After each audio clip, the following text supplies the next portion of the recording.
In this world, individuals can gain extraordinary abilities by consuming the fruit of the skill tree. With a bit of luck, you might end up as a firebender or even a sword saint. However, for Light, his fate was quite different. He ended up as nothing more than a nutting master. On the day when skills were to be bestowed, Light and his childhood friend Lena were on their way to the church to undergo the ceremony. The two chatted excitedly about the skills they dreamed of acquiring. Light had always aspired to be an adventurer, so he would be thrilled with any skill that was combat-oriented. Lena, on the other hand, wasn't too concerned about what skill she might receive, as long as it meant she could stay by Light's side. Still, she was a bit nervous since no one really knows what kind of skill they'll get until they eat the fruit, but Light was sure they would both get amazing skills. However, we already know how that turned out for him. When he and Lena went into the church that day, the Holy Sister told them all about how the skill fruits work. You're granted a skill once you eat the fruit, and it will guarantee you a job in any related field of your choice, all without any crippling student loan debt. They were given the opportunity to choose any one of these fruits to gain their skill. But there was one unbreakable rule. You could only consume one skill fruit in your entire life. Attempting to eat a second fruit would result in poisoning. Many had lost their lives because they were dissatisfied with their skill and decided to take a second fruit. The Holy Sister emphasized this point, making it absolutely clear that eating more than one fruit carried a 100% fatality rate. Lena was taken aback by how dangerous the fruits could be, but the Holy Sister reassured her that as long as she refrained from eating a second fruit, there was no cause for concern. With the warnings out of the way, the Holy Sister told them to begin selecting their fruit. Lena stepped up first. She took a bite out of one of the fruits, and she immediately felt something happening to her body. There was a blinding light, and Lena's body suddenly became very hot. The Holy Sister realized this must be the legendary Sword Saint skill. It was incredibly rare, so she never thought she would get to see someone acquire it in person. But now that Lena was officially a Sword Saint, she was destined to become one of the greatest adventurers in the country. Light was genuinely thrilled for Lena and congratulated her on obtaining such an incredible skill. But now, it was his turn. He approached the altar and carefully selected a skill fruit for himself. While he didn't expect to gain something as extraordinary as the Sword Saint skill, he still hoped for a decent combat skill that would allow him to stand alongside Lena in battle. However, as he took a bite and felt the skill flow into his body, his heart sank. It turned out he was just a nut master. The Holy Sister did her best to offer some encouragement, but it was clear that the only battles Light would be facing were against pests out in the fields. Light was devastated that his dreams of being an adventurer had been ruined, so he asked if he could try again. But the sister was very clear about the 100% fatality rate, so she wouldn't let him eat another fruit. Lena tried to cheer Light up and told him she would stay in the village and grow fruits with him since she didn't care what she did as long as they were together. But the Holy Sister wouldn't stand for all this love and compassion BS. Lena's Sword Saint skill was a once-in-a-decade marvel, so she wasn't going to let her waste that talent by becoming a farmer. She demanded that Lena become an adventurer for the sake of the country, and in fact, she would be taking her to the royal capital immediately so she could begin her training there. Lena couldn't find the courage to defy the Holy Sister's demands, so she was taken away. However, she made a heartfelt promise to return for Light one day.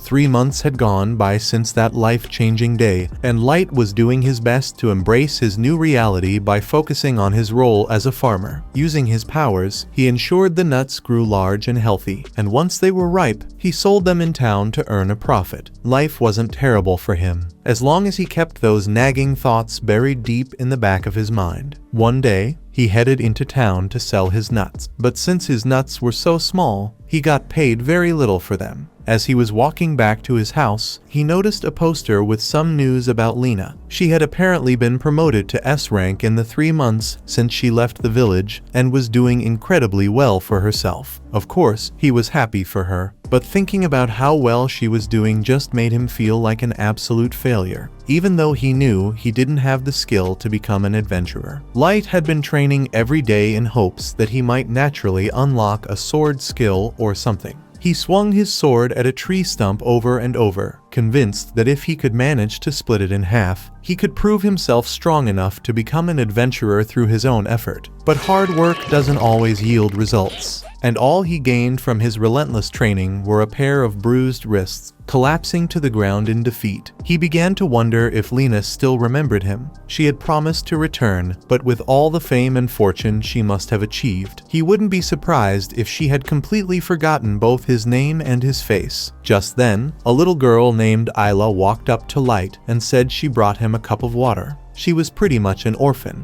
and the village chief didn't want to deal with her, so he kind of just left her on Light's doorstep one day. Light saw that she had nowhere to go, so he decided to take her in, and the two had been living together ever since. Isla told him she was done with dinner, so if he wanted to, he could come inside to eat, and Light happily obliged. He took his first bite of the food, and while he ate, Isla asked him how today's harvest went. All in all, Light remarked that today's profits were quite decent, especially now that he had started focusing on cultivating skill fruits. He made a point to mention that he had carefully sorted all the skill fruits into boxes clearly marked with skull emojis, emphasizing that Isla absolutely must not eat any of them. Isla, however, hadn't been aware of the dangers associated with consuming skill fruits, so Light's warning was definitely helpful. Or at least it would have been an hour earlier, as she had already used several of those fruits to prepare the stew they were currently eating. Light got up in a panic and asked if she was sure she put skill fruits in the stew, but she definitely did, and from what the Holy Sister said, eating a second skill fruit was a guaranteed death sentence. All of a sudden, Light's body began to feel hot. He felt a pain in his chest, so he believed this was how he would die. He fell to the floor, and in his final breath, he apologized to Isla because this was his fault for expecting her to understand the labels when she didn't know how to read yet. As he lay on the ground waiting for death to claim him, Light noticed that it was taking far longer than expected. Sitting up, he was stunned to find himself completely unharmed. Isla noticed the bewildered look on Light's face and asked if he was okay. That was precisely the source of his confusion. Consuming a second skill fruit was supposed to be fatal, so how was he still alive? Just then, a sharp headache struck him, accompanied by the surge of a new skill's power flowing through his body.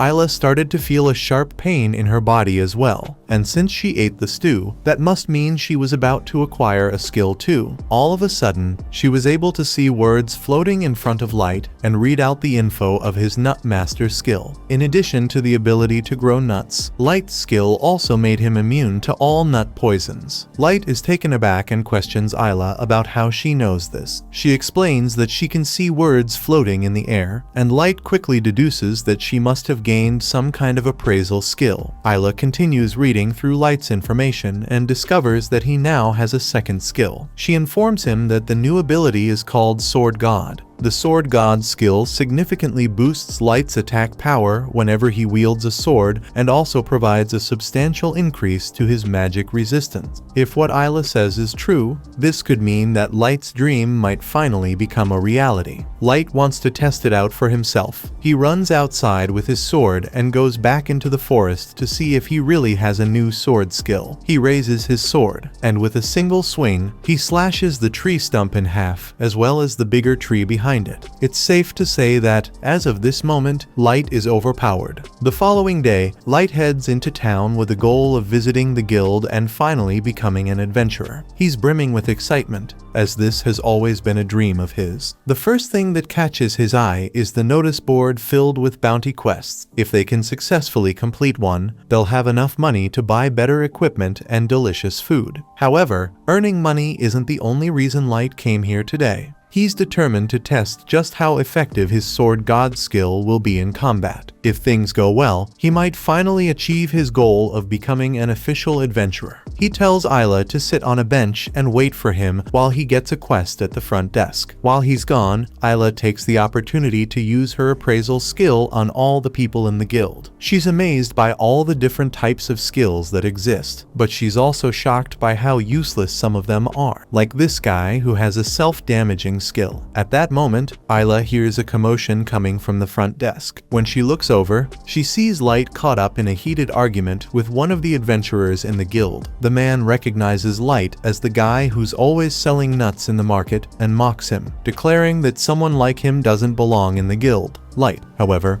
pays him no attention and simply turns to Isla, saying they can leave now. The guy is offended that Light would dare to ignore him, so his completely normal reaction is to attack Light with his sword. Light's sword god skill also improves his reflexes, so he is easily able to block the attack. The guy had no idea Light could do that, so he fully intended to catch a murder charge today. The guy's friends see that Light is capable of defending himself, so they convince him to just walk away because this isn't a fight he can win. Jean tries to play off his outburst and claims he never really intended to hurt Light, so he and his friends leave the guild to go on their first mission. Shortly after, Light and Isla leave as well since Light has gotten the quest for them. They make their way to the rocky plains, and Light is filled with excitement at the thought of finally encountering a monster in real life. Knowing how dangerous the area is, he warns Isla to stay close to him. Before long, they spot their target, a slime monster in the distance, and Light readies himself for battle. He moves cautiously, trying to sneak up on it, but the slime notices him regardless. Switching tactics, Light opts for a direct frontal attack. With his newfound strength, he charges at the slime,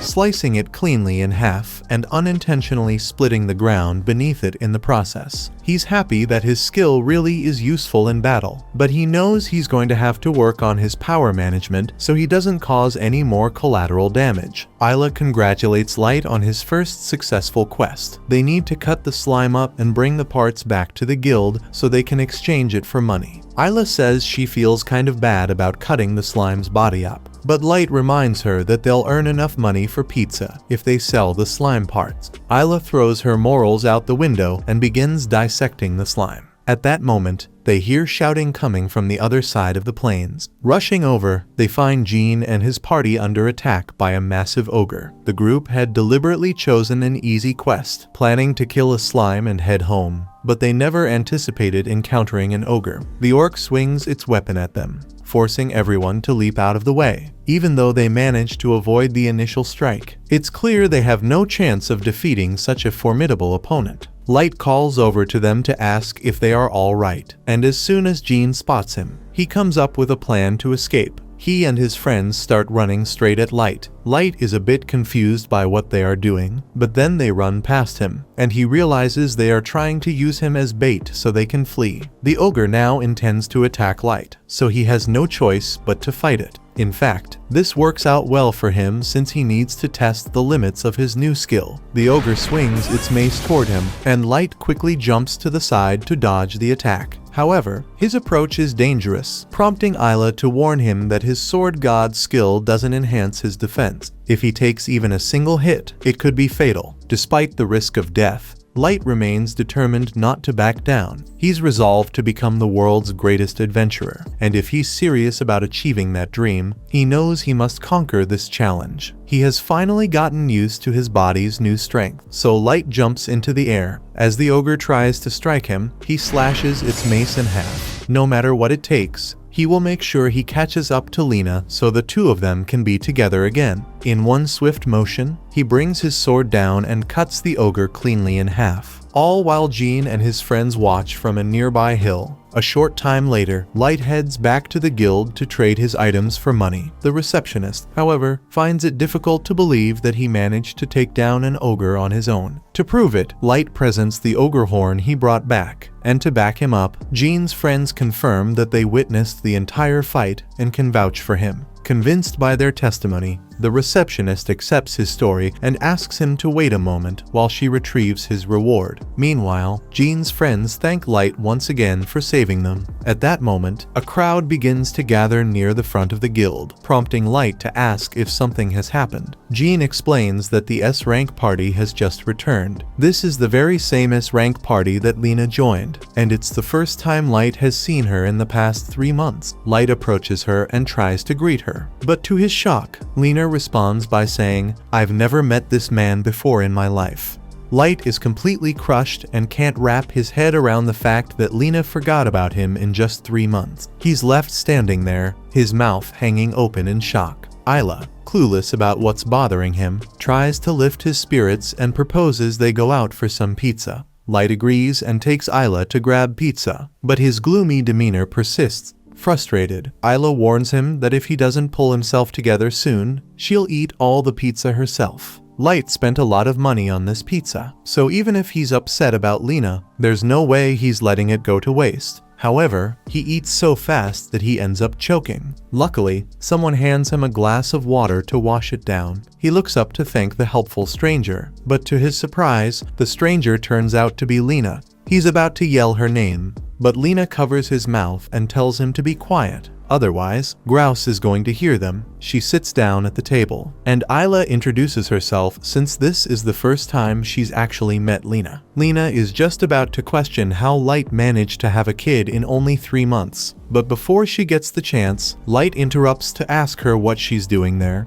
Honestly, Lena is asking herself the same thing about Light since she never thought she'd encounter him at the guild. Light, clearly proud, tells her that he and Isla have become adventurers. He then goes on to share the story about the skill fruit incident, which allowed him to obtain a second skill. Lena appears genuinely happy for him, as this means he's finally on the path to achieving his dream. Light then asks Lena how her time with the S-rank party Sacred has been so far, but from Lena's expression, it doesn't seem like it's been much fun. She's basically just being forced to fight with a bunch of random people that the Holy Sister selected. The pay is great, but the atmosphere is more toxic than a Call of Duty lobby, so she advises Light to stay away from Sacred if he wants to enjoy his time as an adventurer. Light still doesn't see what's so terrible about Sacred, especially since he's heard so many positive things about them. However, Lena recalls an incident from 2 months ago when their party faced off against a giant serpent.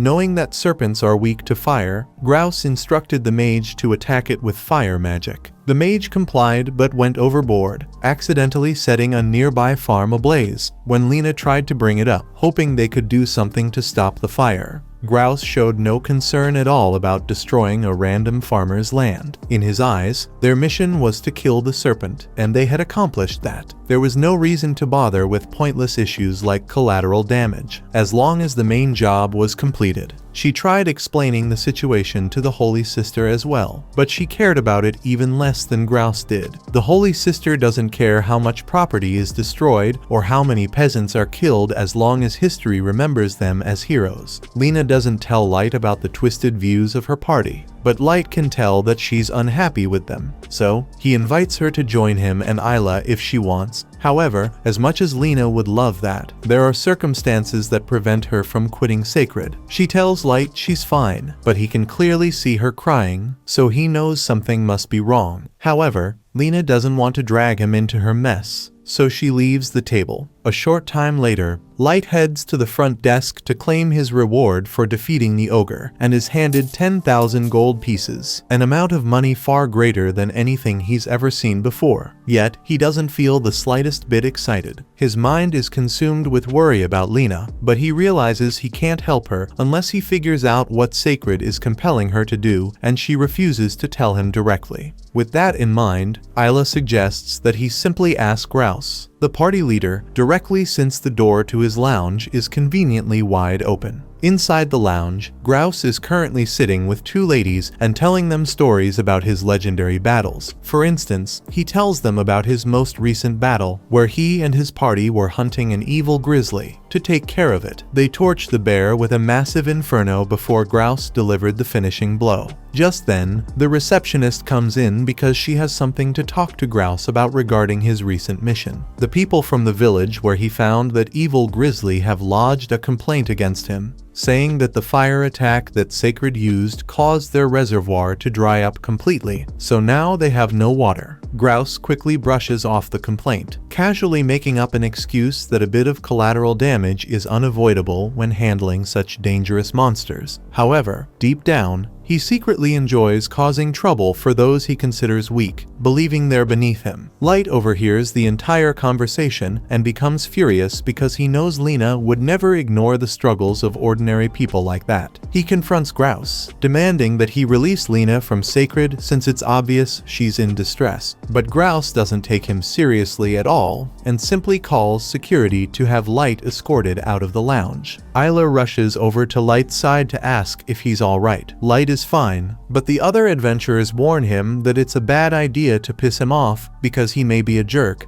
But angering him will get you on the Holy Sister's bad side, and if she's got a grudge against you, then it's safe to say that your adventuring career is over. The following day, all the members of Sacred gather in the lounge, indulging in self-praise and reveling in their supposed greatness. Meanwhile, Lena reflects on what Light said about leaving Sacred if it was causing her so much pain. Summoning her courage, she finally speaks up, announcing to everyone that she wants to live as an adventurer guided by her moral code, which is why she's leaving Sacred immediately. As she begins to walk toward the exit, Grouse suddenly blocks her path, moving with alarming speed, and threatens to kill her for having the audacity to defy him. Lena is about to draw her sword to defend herself, but realizes that even with her sword saint skill, it would still be impossible for her to defeat Grouse in one-on-one combat. So, she's forced to submit and takes her hand off her blade. Grouse then backhands her to the floor and begins a half-hearted speech about how she should persevere for the sake of all the people their party will save in the future. He tells her that she's going to have to keep persevering until the day she dies in battle.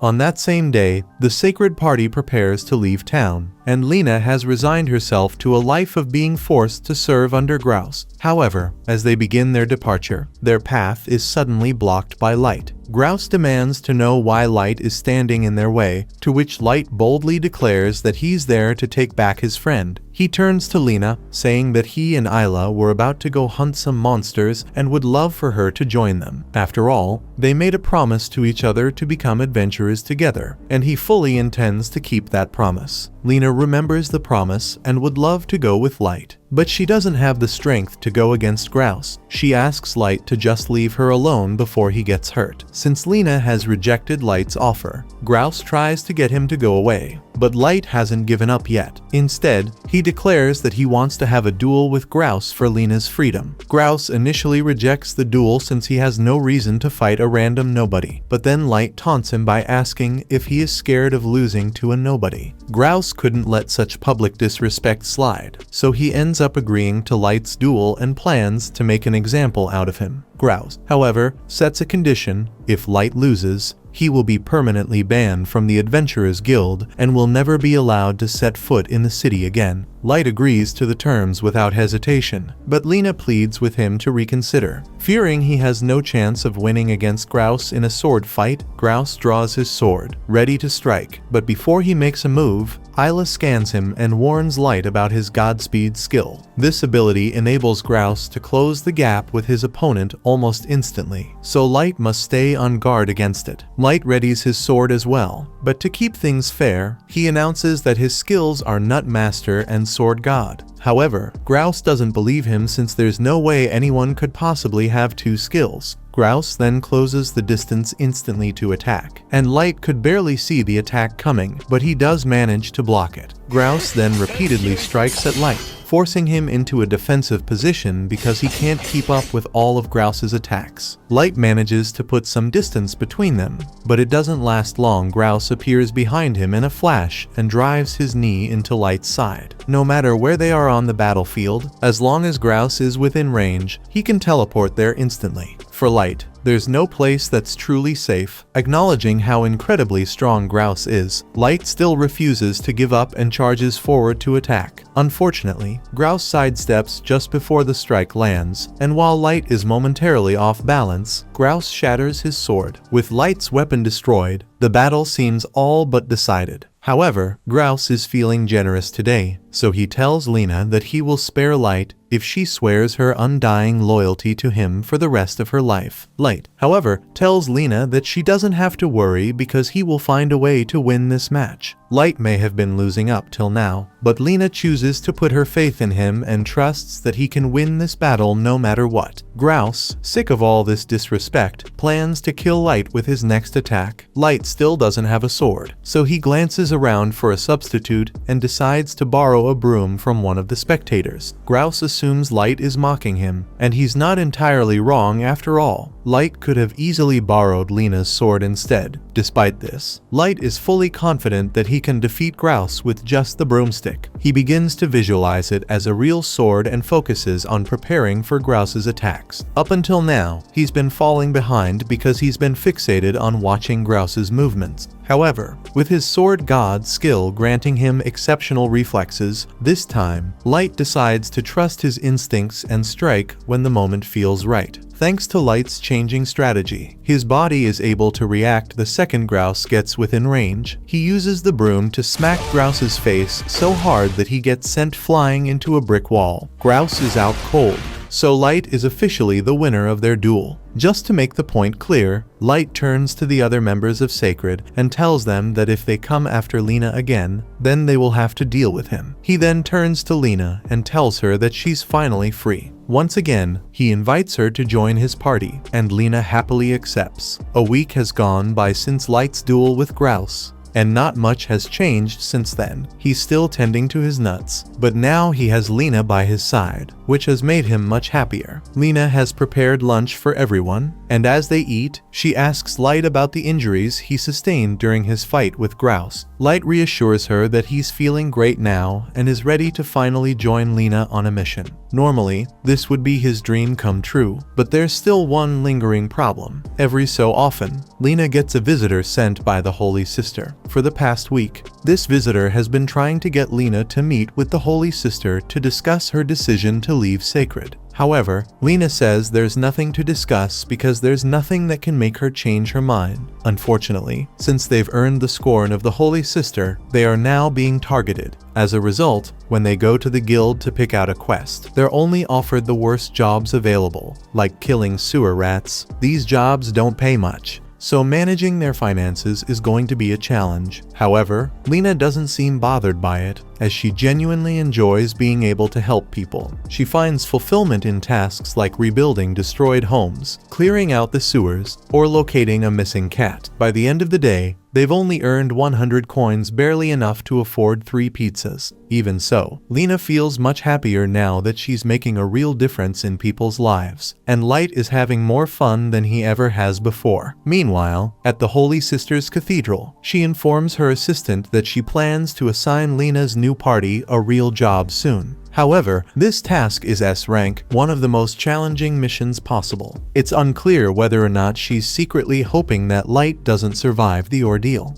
The following day, Light and the group set out for the Montes Valley to tackle their latest quest. However, the fog is so dense that Light can barely figure out which direction they're heading. He turns to Lena to confirm if they've reached the correct location, and she reassures him by consulting the map, saying they should be nearing the mansion. Just then, Light's horse suddenly rears up, almost throwing him off as they come upon the mansion, and it's clear that the horse won't be able to make it all the way down there. 3 hours earlier that day, as Light and his group were making their way into the guild to select their next quest, they found the receptionist already waiting for them with a special assignment. She was relieved to see Lena's party and urged them to take on the quest, emphasizing the need for it to be resolved quickly to ensure everyone's safety. However, there was little information available about the situation, and she admitted she had no idea what might be causing it. The trouble began when an adventuring party traveling to the northern Montes Valley vanished during their quest, and every time they sent other adventurers to investigate, they also mysteriously disappeared. What's even more alarming is that both A and B rank adventurers have vanished in that valley, meaning that whatever is behind these disappearances must be extremely powerful. The receptionist gives the group a list of the missing adventurers, and to Lena's shock, she recognizes them. They were the very people who taught her everything she knows about adventuring back when she was just starting out, which makes her deeply concerned for their well-being. The only lead they have is that all the missing adventurers were last seen visiting the residence of the former Count of Montes. Count Montes was a legendary adventurer who amassed great wealth before retiring in the region. While there's no record of what abilities the Count might have had, he passed away over 30 years ago, leaving his mansion to crumble into ruin.